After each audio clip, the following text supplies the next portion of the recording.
जी रक्षित जी और अतुल जी, आपका फिर से वेलकम है इस प्रोग्राम में।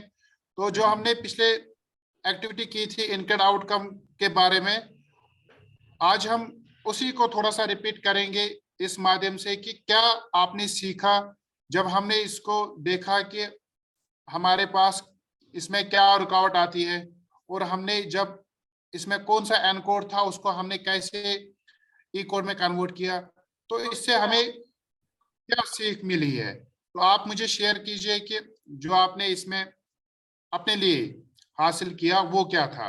जी अतुल जी, आप शेयर कीजिए। Thank you Javed ji, thank you मेरे माय कोच। बड़ा अच्छा लग रहा है मुझे 10th वीक में, 5th वीक में और 10th वीडियो बना रहा हूँ। जो आप अब आज की जैसे आपने बताया कि हमारी लर्निंग क्या है आउटकम्स में, जैसे मैंने आपसे सीखा जैसे कि हमारा स्टार्टिंग हुई थी। अ, जैसे कि हमारा स्टेट क्या था, स्टेट के बाद जैसे हमने सीखा बेसलाइन, और बेसलाइन के बाद हमारे कोर्स आ गए थे। जो कोर्स और बेसलाइन हमारी जो थी आउटकम्स के ऊपर काफी इफेक्ट डाल रही थी, पर कैसे डाल रही थी, ये हमने कुछ इंक्रीड करके अपने आउटकम्स पाए थे। पर ये आउटकम्स जो इंक्रीड में किए थे, तो हमारे आउटकम्स जो हैं काफी कुछ इफेक्टेड थे हमारे एनकोड से। जो मेरे एनकोड की वजह से पहले मेरे थे वो आउटकम्स क्या थे, पहले गोल थे। आउटकम्स तो बाद में डेवलप हो कि हाँ इसको आउटकम्स को इंक्रीड करके गोल्स को एक नए फॉर्म में लाना है, दैट इज कॉल्ड आउटकम्स। तो जो जी एंड कोर्स थे मेरे, कि ये लगता था कि मैं कर नहीं पाऊंगा, ये करूंगा तो अरे बस सोच लिया और खत्म हो गई। सोचने रोज रात गई, बात गई। अब नहीं है, बात गई नहीं है, जो चीजें थी सोची है दिमाग में जहन में आती रहती है। जब जहन में रहती है दिमाग में बार बार कूदती रहती है, तो कूदेगी तो सामने डेफिनेटली जो थे एंड कोर्स में डेवलप हो।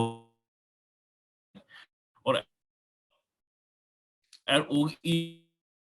को डेवलप होते विजुअल पढ़ने लगे थे। वो विजुअल जैसे लास्ट टाइम में आपने विजुअल दिखवाया था, उसको विजुअलिटी को अब लगता है एक्चुअलिटी में शायद अतुल जी का नेट का इश्यू है, तो मोटिवेटेड रक्षित हो जी गया, आप। मोटिवेट किया, ट्रांसफॉर्म हो रहा हूँ। Thank you. ओ, ओके आवाज ओके, आवाज तो चलिए। आई होगी। जी जी जी, कोई नहीं, बस आप रक्षित जी आप शेयर कीजिए। अब आप रक्षित जी का देखते हैं कि वो क्या कह रहे हैं, जी, उनने क्या सीखा इससे।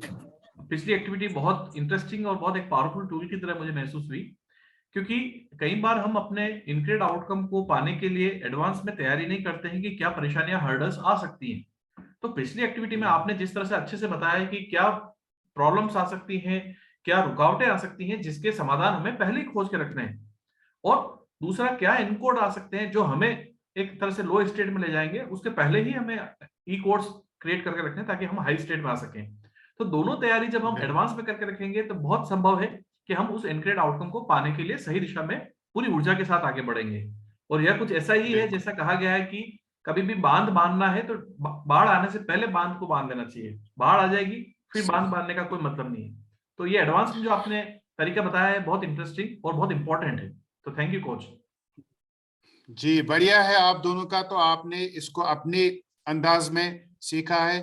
यही इस कोचिंग का भी मकसद है कि हम कुछ इस तरह सीखें कि हमारे जो लाइफ की प्रोसेस है वो कहीं ना कहीं इस पे असरअंदाज हो और हमें अच्छे रिजल्ट्स आए। तो बेस्ट ऑफ लक आप थैंक दोनों का। तो हम आगे बढ़ते हैं, नए सेशन में आपका वेलकम करते हैं। थैंक तो आपने बहुत अच्छा किया है अब तक, आप अपने आप को शाबाशी दीजिए। Thank you. Very good, well done.